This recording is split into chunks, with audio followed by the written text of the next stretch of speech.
한국당 서초월 박성중 위원입니다. 인사혁신처장님. 네. 예. 지난 1월 1일 발표한 2018년도 국가공무원 공채 선발 계획이 발표됐었죠. 네. 거기에서 직업 상담사 1, 2급 자격증을 가진 수험생한테는 9급 공채에서는 과목별 만점의 5%, 7급에서는 3%에 해당하는 가산점을 부여한다고 발표했죠. 네.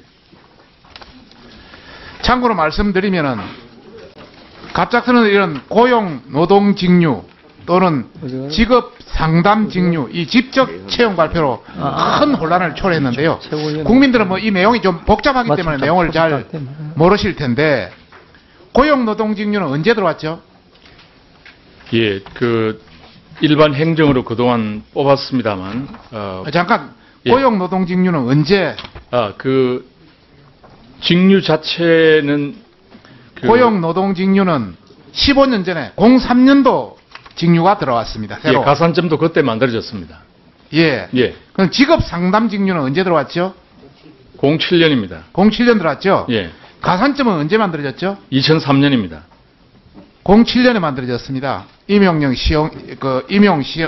시험령으로 직업 상담사의 가산점 5% 부여하는 것이 03년에 고용노동 직류, 07년에 직업 상담 직류가 생기고, 예. 그리고 07년에 임용시험령으로 가산점이 부여됐습니다.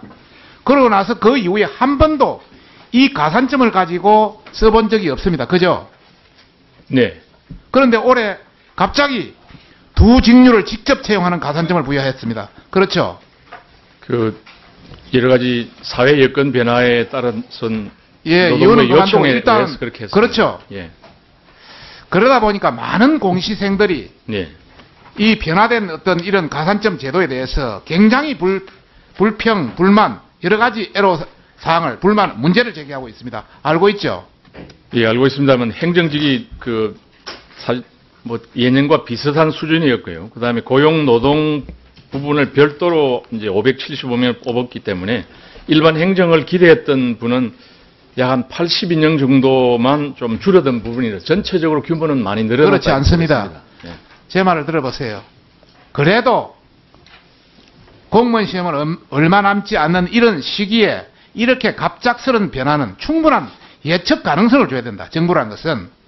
그런 관점에서 지금 공시생들이 불만하고 있는 것은 시험이 100일밖에 남지 않아서 자격증 취득할 시간이 없다. 첫째. 두 번째는 이 공시생들이 기존 고용노동부 무기계약직 직업 상담사들을 위한 가점이 아니냐. 여기에 불만을 터뜨리고 있는 겁니다. 자, 참고로 좀 화면을 띄워주세요. 공시생 1000여 명이 헌법 소원 심판 청구를 했습니다. 그리고 가산점 부여 효력정지 가처분 신청을 제기해놨습니다. 그리고 저 청와대 게시판 좀 한번 보십시오. 청와대 게시판에, 청원 게시판에는 80명이 아니라 80명에 불과하다고 하지만은 1만 2천 명에 이르는 공시생들이 적폐청산이라고 외치더니 이건 적폐 아닌가요? 공시생 아니지만 응원합니다. 응원은 잘못됐다는 걸 응원한다는 겁니다.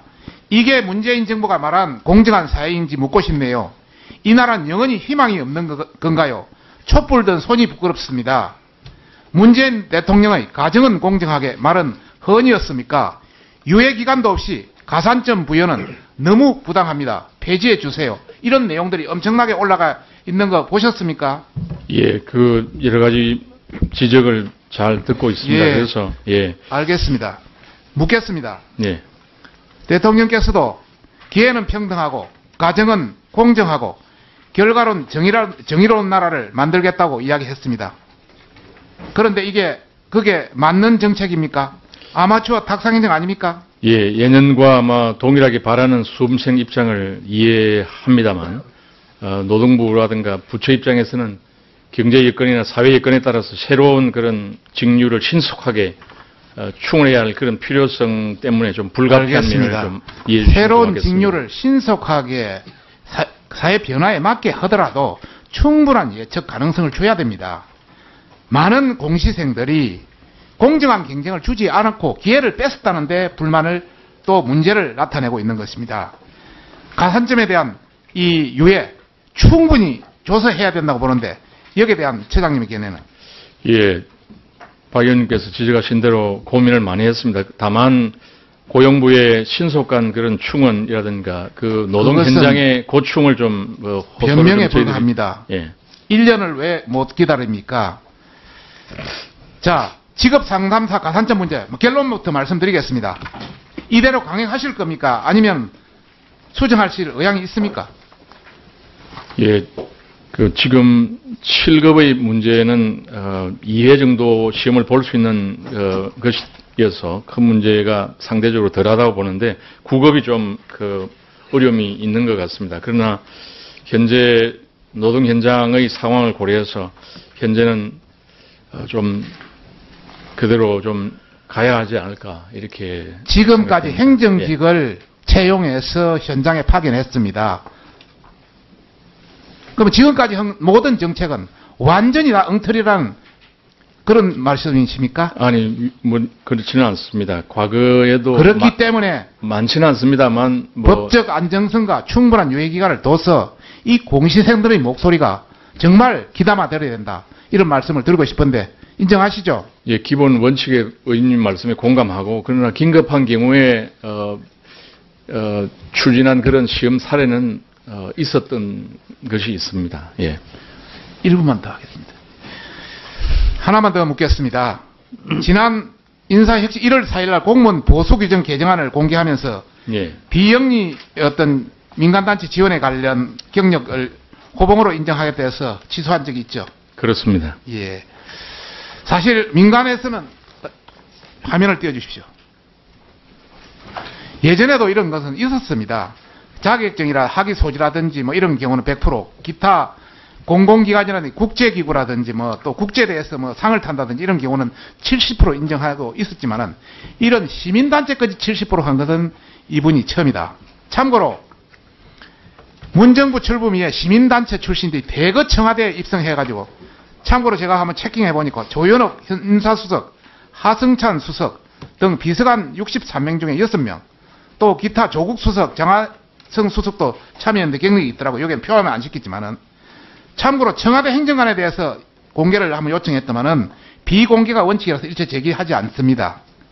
이 시민단체 경력 호봉 인정 작년 9월 청와대에서 인사처에 지침 하달이 됐다고 저희들이 정보 제공을 받았는데 맞습니까? 그렇지 않습니다, 의원님. 예. 저희들 이 부분은 인사제도 자체적으로 그동안 경력 인정 부분이 상당히 좀 폐쇄적이라는 것이 학계의 의견이기도 합니다. 그러니까 쉽게 보시면 민간에서 근무했던 뭐 단체를 포함해서 이게 정부의 경우에도 좀 어느 정도 인정 범위가 확산이 되어야 되는데 그동안 민간이나 단체의 경력은 굉장히 폐쇄적으로 운영한 것이 현실이었습니다. 그래서 이런 부분을 좀 개선하고자 했는데 다양한 의견이 있어서 처리하게 되었습니다. 예. 참고로 말씀드리면 정부 관계자의 말을 들려드리겠습니다. 이걸로 해서 전체 다양한 분야에서 수십 년간 일해온 비서관, 행정관들이 공무원 경력이어서 신입 기준으로 대우를 받게 됐다면 불합리하다는 지적이 많아 민정수석실에서 혁신체 지침을 내린 것으로 알고 있다. 저희들이 충분한 걸 가지고 있습니다. 하여튼 일단 처리가 되었기 때문에 더 이상 더 하지 않겠습니다만 다시 이 개정안을 시도할 생각은 없으신 거죠? 예, 의원님 이 부분은 뭐 청와대 그런 것은 저희는 받은 것이 없다는 말씀을 올리고요. 그러나 이 부분은 경력 인정 부분은 상당히 그 폐쇄적으로 운영된 것이 현실입니다. 우리 존경하는 윤병 의원님께서 인사행정 전문가이시도 한데 앞으로 이거는 저희들이 좀 당장 어떻게 하겠다는 계획은 없습니다. 그러나 이것은 외국 사례도 좀 보고 좀 그 충분한 시간을 가지고 다양한 의견을 들어보는 것은 이런 기회로 좀 저희들이 해야 할 부분인데 그것을 시행한다 이렇게는 오해하지 마시고 한번 살펴는 봐야 되겠다 이렇게 생각합니다. 예. 네. 다음 김명건 의원.